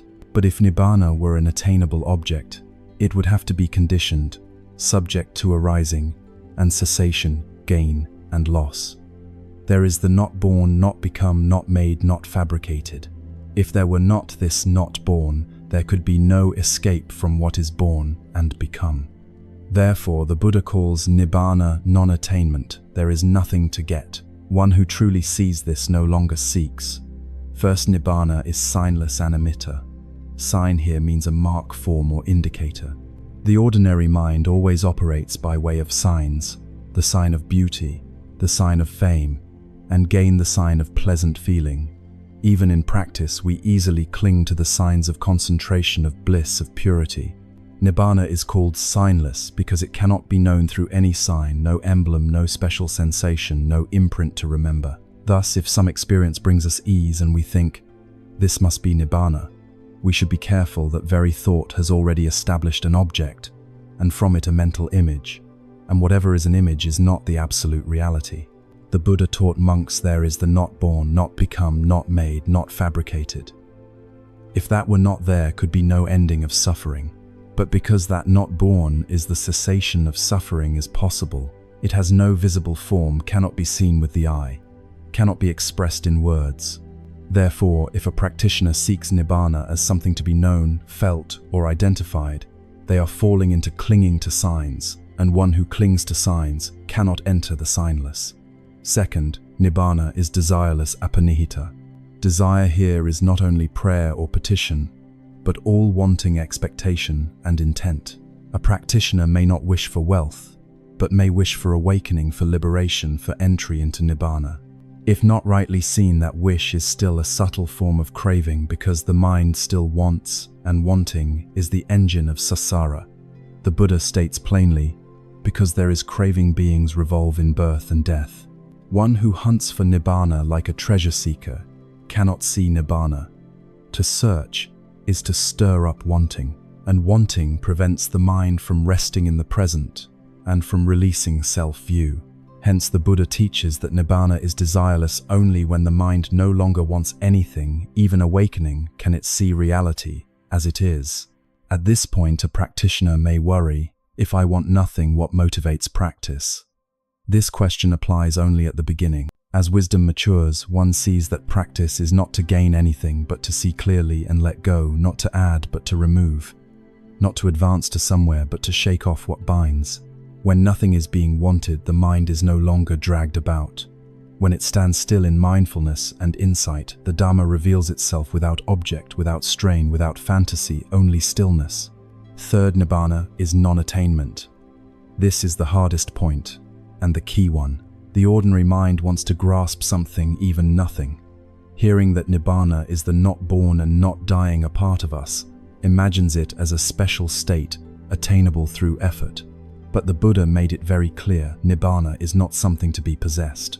As the Diamond Sutra says, though it belongs to the Prajna tradition, it keeps the same spirit, because there is nothing to attain. The Bodhisattva practices the perfection of wisdom. Nothing to attain is not pessimism. It is the summit of liberation. If there was still something to attain, there would still be a self that wants it. An attainer and an attained self-clinging would remain, and where self remains, Nibbana is not. Hence, the practitioner must realize non-self, not only in body and mind phenomena, but also within the very process of practice. There is no I who is practicing, no I who will attain. There is only the operation of Dharma, only dependent arising. When this is seen to the root, there is no one left who wants to acquire Nibbana. This seeing is not a theory. It is the collapse of the entire illusion of self. Why did the Buddha stress these three characteristics? Because he knew the practitioner's mind, even when wholesome, tends to turn the Dhamma into an object of possession. Precepts, concentration, and wisdom if not illuminated by insight, can still become the property of the ego. Where there is ownership, there is no liberation. Nibbana is the fruit of total relinquishment, not a prize for merit. It is the complete absence of all seeking, not the final reward of training. Therefore, if one does not understand signless, desireless, and non-attainment, it is easy to stop at a calm mental state and mistake it for the end of the path. In conclusion, the Buddha called Nibbana signless, desireless, and non-attainment, not to make it obscure, but to cut off every search born of self-view. There is no one to attain, nothing to be attained, and nowhere to go. When the mind has nothing left to want, and nothing left to cling to, cessation is present. One need not know what Nibbana is. One need only see that all clinging is suffering and let go. Then the Nibbana that is not vanishing in a nihilistic sense, the formless unnameable, is precisely Nibbana's presence. The danger of treating Nibbana as a realm, one of the most common misunderstandings, especially in popular devotion or the religious reification of Buddhism, is to regard Nibbana as a realm, a Buddhist heaven, or at least a distinct mode of existence outside samsara, where the Buddha now abides, where the saints dwell, and to which practitioners will be reborn after sufficient merit, morality, and meditation. Left uncorrected, this view is not only at odds with the early teaching, it leads to a grave danger for the path of liberation. Why dangerous? Because once we imagine Nibbana as a realm with location, time, and entry conditions, we immediately impose a dualistic conditioned framework upon what is non-dual and unconditioned. Nibbana becomes an object to pursue, to imagine, to idealize. Practice then ceases to be the letting go of delusion and turns into the cultivation of delusion about an ultimate goal. The Buddha cut off this notion at the root more than once. In the Aimguttara Nikaya, he states plainly, "I do not teach that Nibbana is a place to go. I do not teach that after final passing the Tathagata continues to exist in any realm." A true disciple should understand that every realm, whether of gods, humans, hell beings, the Brahma worlds, or the sphere of neither perception nor non-perception, is conditioned sankhata, marked by arising duration change and dissolution, all within the threefold world of sense, desire, form, and formlessness, therefore still within samsara. If Nibbana were a realm locatable, endurable, describable, it would belong to the conditioned and thus remain within birth and death. But the most basic teaching of early Buddhism affirms that Nibbana is the unconditioned asankhata, the complete ending of birth and death, the cessation of all conditions for arising. Imagine if Nibbana were a timeless paradise where Buddhas, bodhisattvas, and noble ones abide, and to which practitioners are born after death. In essence, this would be no different from the theistic belief in heaven. The self would merely be preserved in a subtler form, and where self remains, suffering remains, even if subtle. For the Buddha taught, it is precisely the self that is the root of suffering. Whether coarse or refined, that self binds one to samsara. Why then do people so readily construe Nibbana as a realm? For a clear reason: our minds are unaccustomed to what lies beyond concepts. Ordinary consciousness depends on images, concepts, and objects, this versus that, higher versus lower. When we hear supreme peace, complete liberation, the imagination instantly fashions a perfect sanctuary, where no suffering exists, where one is near the Buddha, abiding forever in purity. Because the mind craves a refuge, it invents a Nibbana realm as an eternal home. But that is a psychological reaction, not truth. In the Majjhima Nikaya, when asked where Nibbana is, the Buddha teaches, it is the not born, not made, not conditioned, without place, without form, without abode. And he says that if one thinks of Nibbana as a realm, a destination, one has not gone beyond wrong views. More subtly still, the Buddha warns that even deep meditation without insight easily leads to clinging to a refined mental state and mistaking that for Nibbana. For example, entering the formless attainments up to the sphere of neither perception nor non-perception, a practitioner may feel utterly undisturbed, supremely tranquil, as if in a fancied non-self. But if the mind thinks, is this Nibbana delusion has already arisen, the Buddha states unequivocally, I do not call any realm Nibbana. I call Nibbana the ending of greed, hatred, and delusion, not a dwelling, not a state, not a result. Nibbana is the complete cessation of all fabrications. Close quote. From this, a clear truth emerges. Nibbana cannot be found as a realm to go to. It can only be realized when delusion is ended, and that realization does not occur after death, not sometime in the future, not somewhere else. It happens in the present reality, where the mind no longer stirs with the notions I am, I have, I will become. An important question follows. If Nibbana is not a realm, what are we moving toward in practice? The answer is, we move toward nothing. We shed what binds. We do not advance forward or acquire something new. We return to the not born, not dying that is already present but veiled by ignorance. In the Visuddhimagga, the elder Buddha Hosa writes, Nibbana is not a dwelling. Nibbana is not a state of happiness. Nibbana is the ending of all craving. When craving ends, there is no footing for arising, no support for clinging. That is Nibbana. More importantly, as long as one believes Nibbana is a realm, one will continue to expect rebirth there, to meet the Buddha, there to dwell there forever. Where expectation remains, seeking remains. Where seeking remains, the mind is agitated. Where the mind is agitated, there is no liberation. Conversely, when one sees that Nibbana is the total absence of self-view, the ending of all mental proliferations, nothing to see, nothing to possess, nowhere to dwell, one stops waiting. In that very relinquishment, cessation is present not as a refuge place, not as a time, not as a feeling, not as a state. Nibbana is unlike anything the mind can imagine. The more one clings to concepts, the farther one is from it. In short, to treat Nibbana as a realm is a common but extremely dangerous mistake. It turns practice into a journey toward an imagined refuge, instead of a path of letting go of every concept and ending all fabrication. Nibbana is not something more beautiful than samsara. It is the cutting off of samsara at the root. No going anywhere, no gaining anything. No one left to gain, nothing left to see. When the mind falls into such stillness, no seeking, no expectation, no arising, that is Nibbana. Not coming from the future, not from some far-off realm, but present here, beyond language, beyond duality, beyond even the will to understand. No one left to lose, nothing left to keep. Why did the Buddha teach Nibbana? As the cessation of fabrications of the knowledge that sustains suffering and of craving, to open a practical, non-metaphysical view of Nibbana, and dispel the misconception that it is some special state or mythic realm. On the path, one of the most dangerous and frequent mistakes is to take Nibbana as absolute bliss, a supreme merit reward, or final serenity to be attained in the future as the prize for hard effort. That picture is easy to grasp, to preach, and to inspire with, but it runs directly counter to the liberative spirit of the Buddha's teaching. More importantly, it does not cut the root of suffering. The Buddha never defined Nibbana as a distant realm, nor described it as a special state.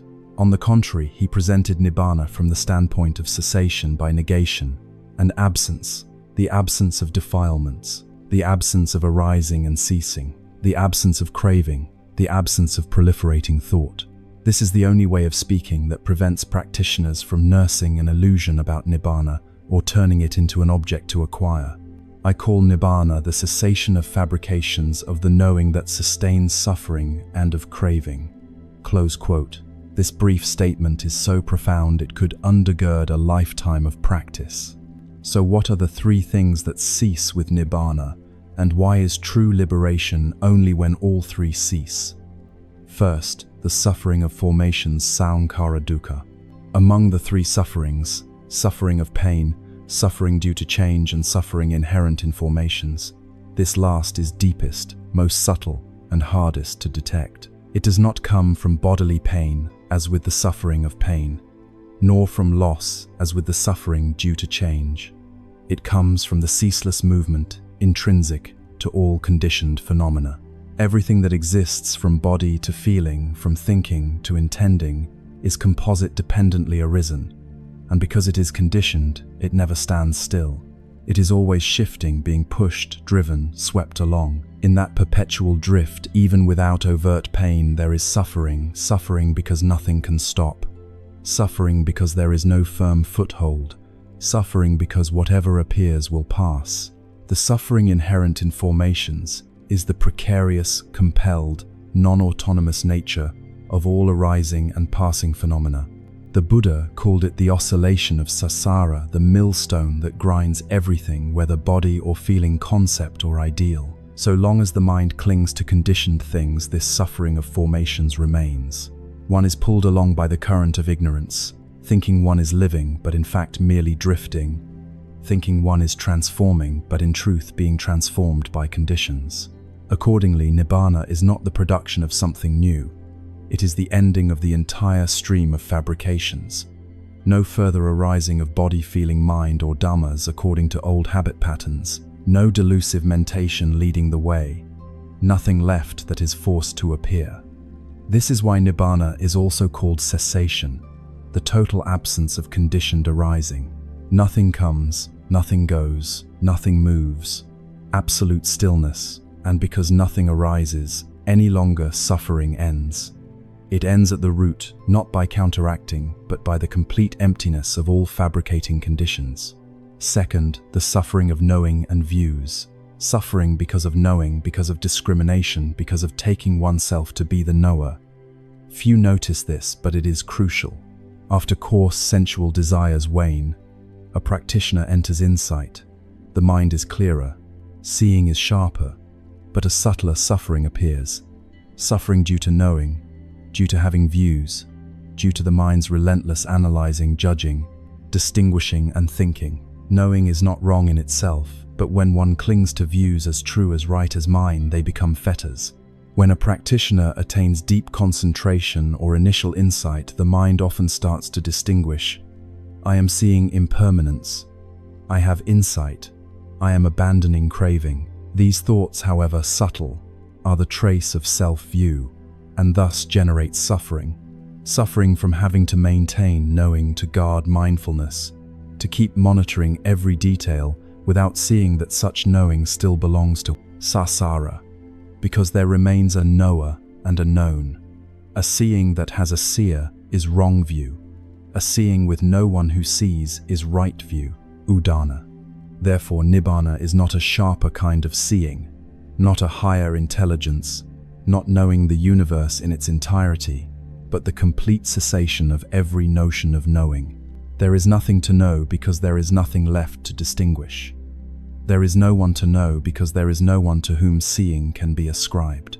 The suffering of views is ended not by rejecting wisdom, but by the natural falling away of the self that wants to know.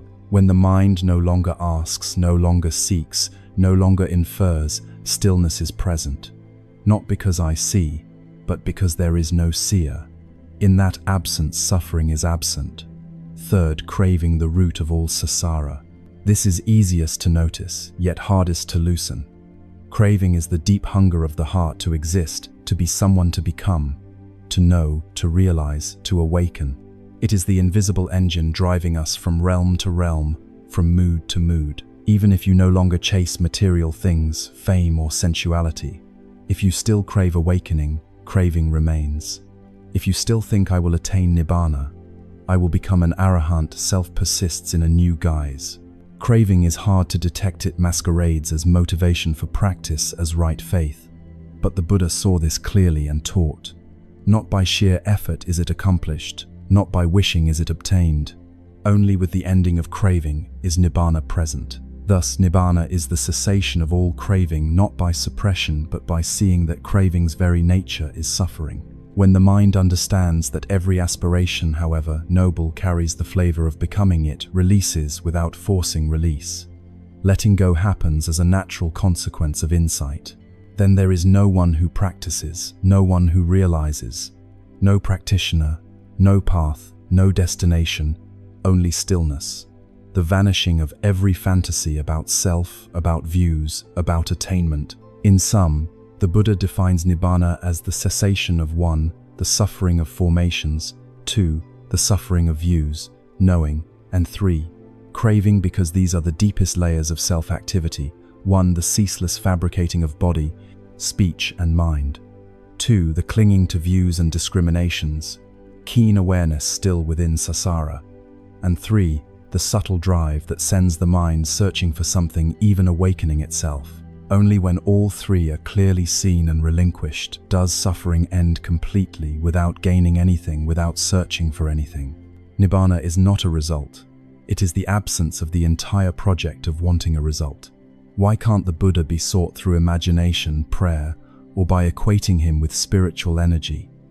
The right-seeing cessation present here and now. After the Buddha's passing, it is natural, especially for religiously inclined minds, to feel grief and to want to maintain a spiritual connection with him.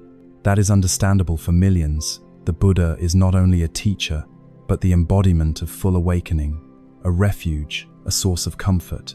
Yet from this arise tendencies to imagine, personify, even deify the Buddha in various ways, to suppose he still exists, somewhere hears prayers, grants, blessings, or has become a universal spiritual energy anyone can tap into. However well-intentioned, these views drift far from the early teaching and more seriously obstruct one's capacity to enter the path directly as the Buddha taught. Why? Because as analyzed earlier, after the Buddha's passing, there is no going anywhere, no existing somewhere, only complete cessation. No aggregate of formations, feeling, or consciousness remains to support rebirth. With no conditions, nothing can arise. Therefore, no trace can be tracked. When Vagota asked, "After death, does an arahant still exist or not?" the Buddha answered with the image of an extinguished flame when the fire goes out because the fuel is exhausted. Can you say it went in some direction, no blessed one? It simply ceased. The Buddha concluded likewise for an arahant or a tathagata. After the breakup of the body, one cannot say exists or does not exist. This is not evasion. It exposes the limits of dualistic thought. The alternatives exists, does not exist rest upon self-view, upon clinging to an invariant entity. One who has ended all clinging cannot be captured by such categories. Therefore, if someone prays for the Buddha to listen or to bestow blessings, the act, though sincere, recreates the delusion of self, a sacred being in relation to me capable of exchange. In this way, it rebuilds the entire psychological architecture of samsara. First, imagining the Buddha is imagining oneself. This is seldom said plainly. Each time we picture the Buddha as a figure, a portrait, a mode of being that listens. That image is the product of our own mind. It is not the Buddha, but a subtle manifestation of craving and view clinging. We think we are turning toward the Buddha, but in fact we circle back to an idealized image that our self longs for. The Buddha stated clearly, whatever is thought about, grasped, cognized, imagined, all of it lies within conceptual knowing. The Tathagata does not lie within conceptual knowing. No one can rightly say, I see the Tathagata like this or like that. This is a revolutionary assertion, for it means every mental picture of the Buddha, however beautiful, moving, or refined, is not the Buddha. If we cling to such an image, we are merely clinging to our own delusion. Worse still, if this is not understood, a practitioner falls into a vicious circle. The more one recollects and prays and feels the Buddha's nearness, the more one fortifies the self that seeks reliance. From there arise devotionalism, deification, and the shift of Buddhism from a path of insight into a religion of petition. The Buddha is not an object to connect with. In today's world, with the rise of New Age spirituality, people often speak of cosmic energy, vibrational frequencies, or spiritual fields.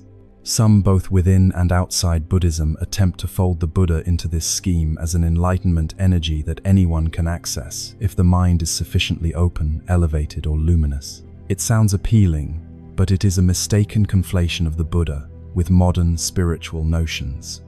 The Buddha is not an energy to be accessed. He is one who completely ended all arising and passing phenomena, and therefore there is nothing left to connect, to no place to touch, no one to receive.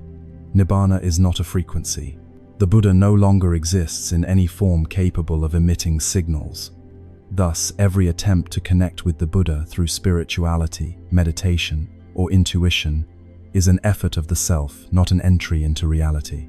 The Buddha need not exist as an object toward which we orient because he left a path. That path is the Four Noble Truths, the Noble Eightfold Path, the Three Taintless Trainings. To practice the path is to meet the Buddha not in an image but in the very ending of ignorance within one's own mind. Third, the Buddha does not dispense favors. He only points the way. A basic principle in early Buddhism is that the Buddha is not a bestower of grace. He does not possess the power to override anyone's karmic results. While he lived, many sick people came to him, many at death's door, many burdened by heavy karma. They begged for healing or liberation. The Buddha did one thing. He taught the Dharma. If the person listened and had the supporting conditions, realization arose. If not, he did not compel it, nor did he wield supernatural force. Why? Because the essence of liberation is non-self. If someone could give us liberation, what we received would not be realization but a gift, and such a gift cannot endure, for it is not grounded in insight. Liberation can only be realized firsthand. It cannot be handed over, received, or transferred. When we pray for the Buddha's protection, we often fail to notice that we are maintaining a belief in an external power that can act in our stead.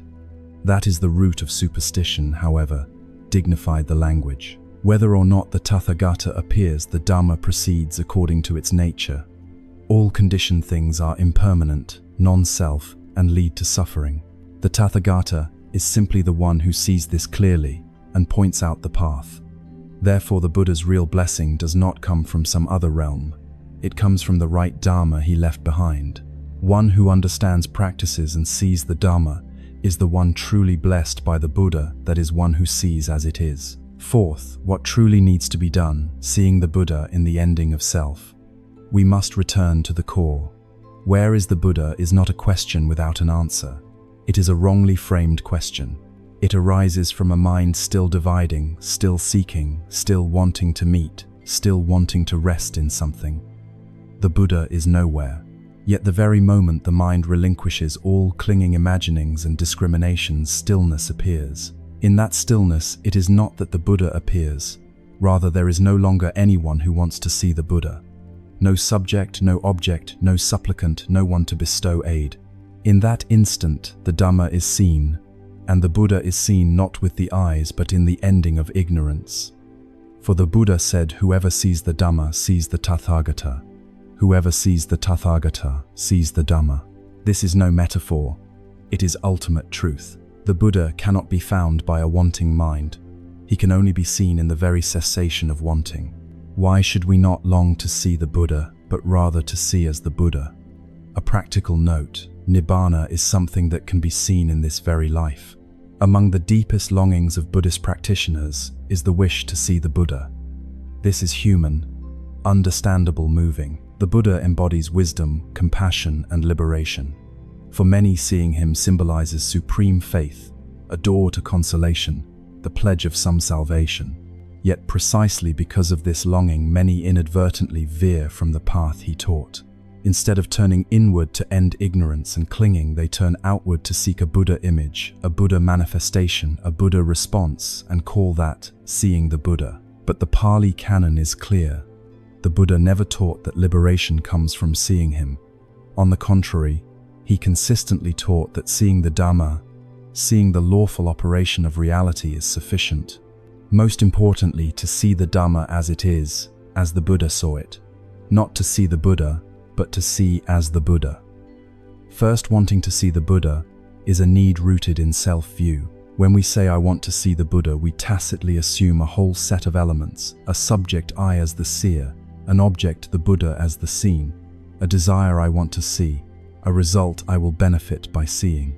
All of these revolve around self-view, the notion of an I who exists, acts, and seeks to touch something outside itself.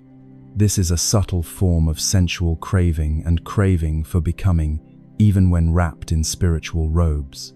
From this, every action aimed at seeing the Buddha through forms, miracles, signs, dreams, or auspicious omens feeds the ego. The ego is reinforced by the belief that I can meet the Buddha, that I have a special connection, that I am singular, that I show signs of awakening. From here springs an entire devotional culture of Buddha manifestations, Buddha deliverance, Buddha guidance, and Buddha in dreams.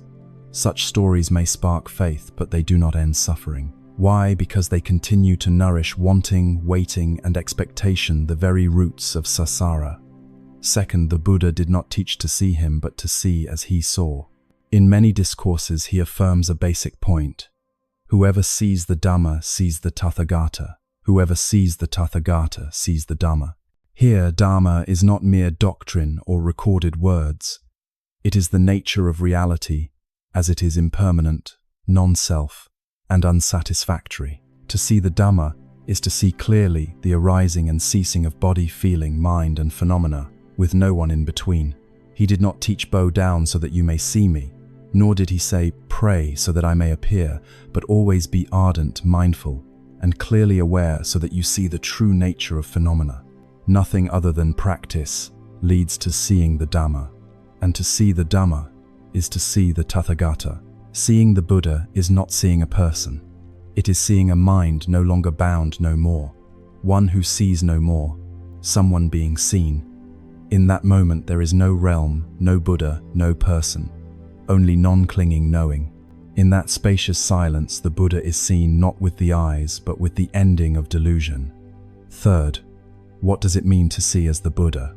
To grasp this, we must understand how the Buddha saw. In many discourses, he is described as possessing higher knowledge, seeing the whole process of suffering, its cause, its cessation, and the path right in the present instant. This seeing is not analytical speculation.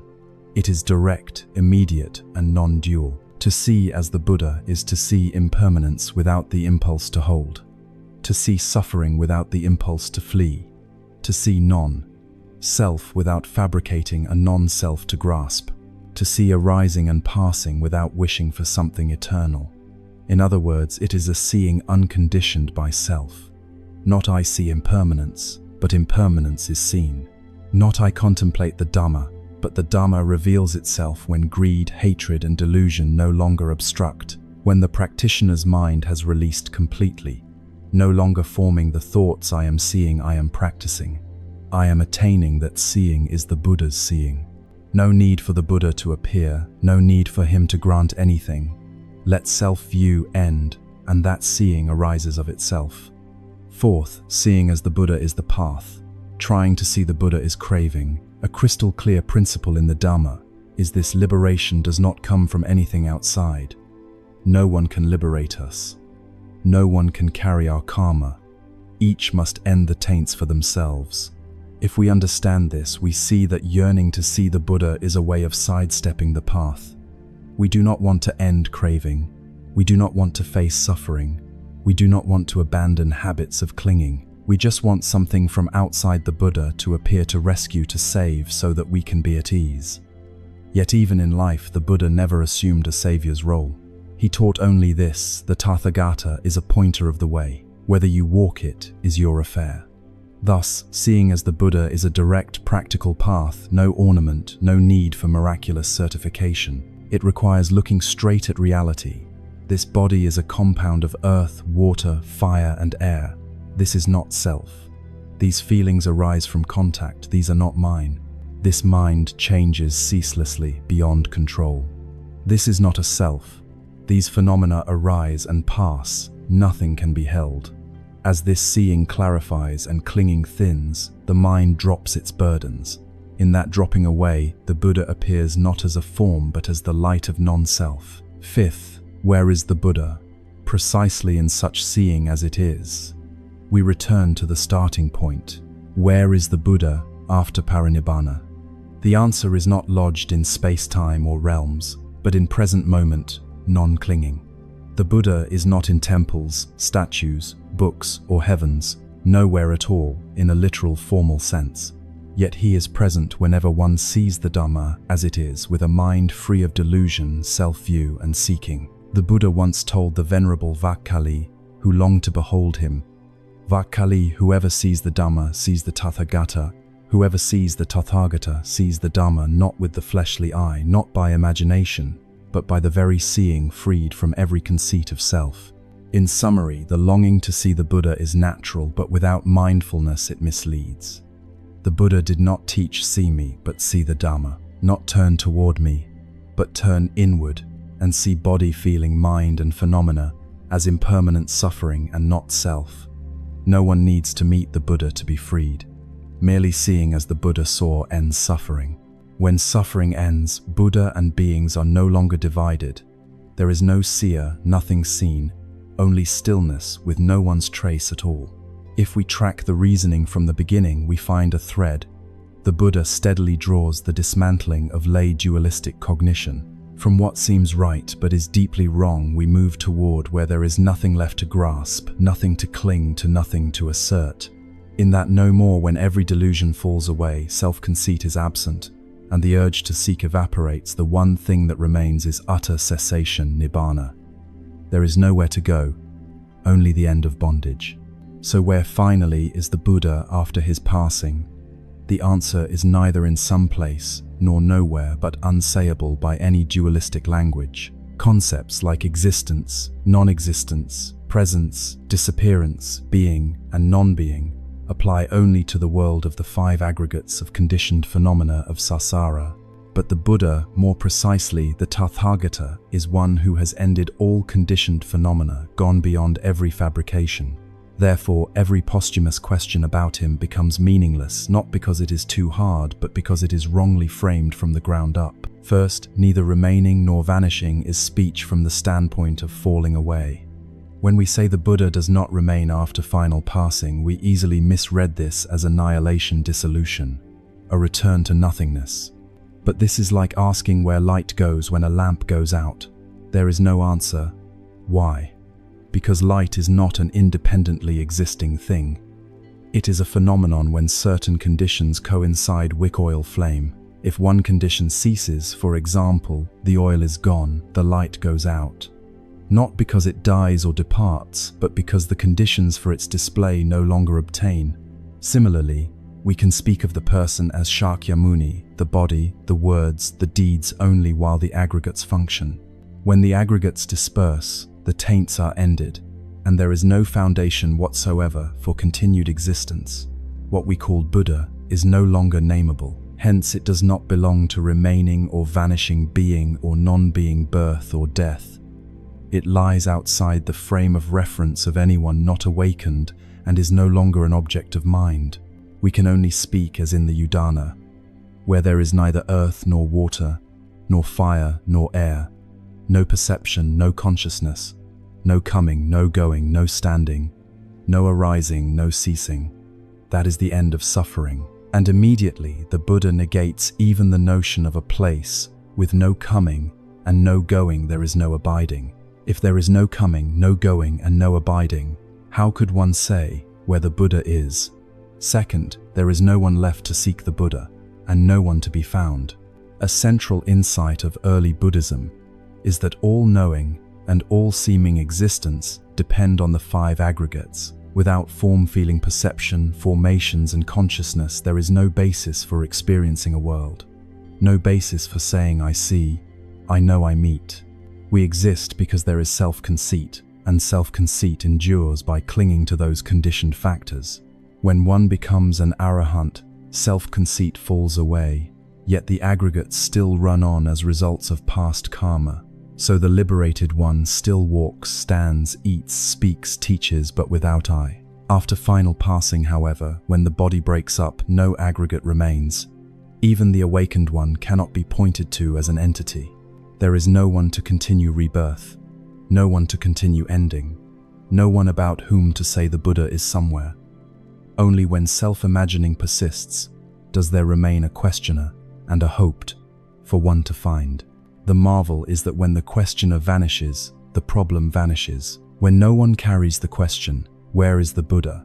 There is no reason to analyze, infer, or debate. What remains is unentangled ease, the hallmark of one who has seen the Dharma. Third, nothing is not nihilism.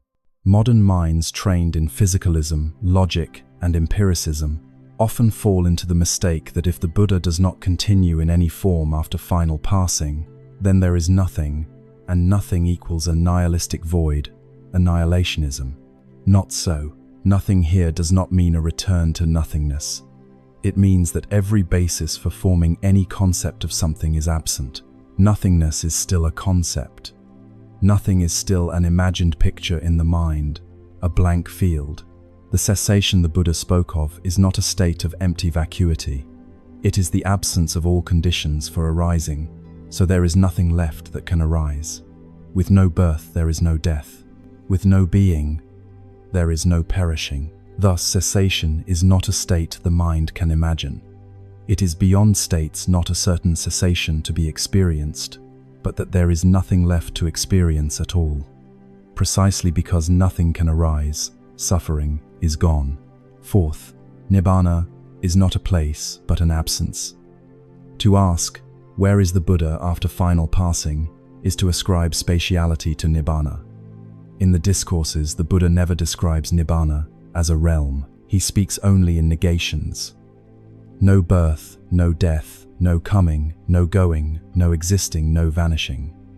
Why speak by negation? Because any affirmative claim will make the listener reify Nibbana as something, a destination, a higher state. Then a fresh delusion is fabricated, and the mind starts wanting, aiming to attain, and falls back into the cycle of arising and ceasing. Only when we see clearly that there is nothing to attain, no one to attain, nowhere to go, does clinging to samsara fall away of itself. At that point, it is unnecessary to know what Nibbana is or where the Buddha is. It is enough that the wanting to know no longer arises. Fifth, when there is nothing left to say, the Dharma is revealed. Again and again. In the canon, the Buddha chooses silence rather than answer metaphysical questions such as, does the Buddha exist after death? Does the universe have a boundary? Is there a soul? That silence is not refusal. It is the deepest Dhamma talk teaching without words. Why? Because any spoken answer remains within the limits of concepts, while truth itself does not. Truth discloses itself when concepts fall quiet, when the mind stops questioning and releases every search.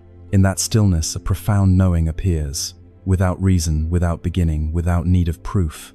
A knowing with no knower, that is the wisdom of quiescence. Conclusion: the Buddha is nowhere, yet cessation can be seen. Ultimately, when we ask, where is the Buddha? After final passing, the most exact answer is the Buddha neither remains nor is lost, neither exists nor is extinguished, neither goes nor stays, neither becomes an energy nor a hollow idea. The Buddha cannot be tracked, imagined, equated, or named. Yet the cessation he realized can be seen by anyone who ends craving, ends clinging to views, ends fabrication.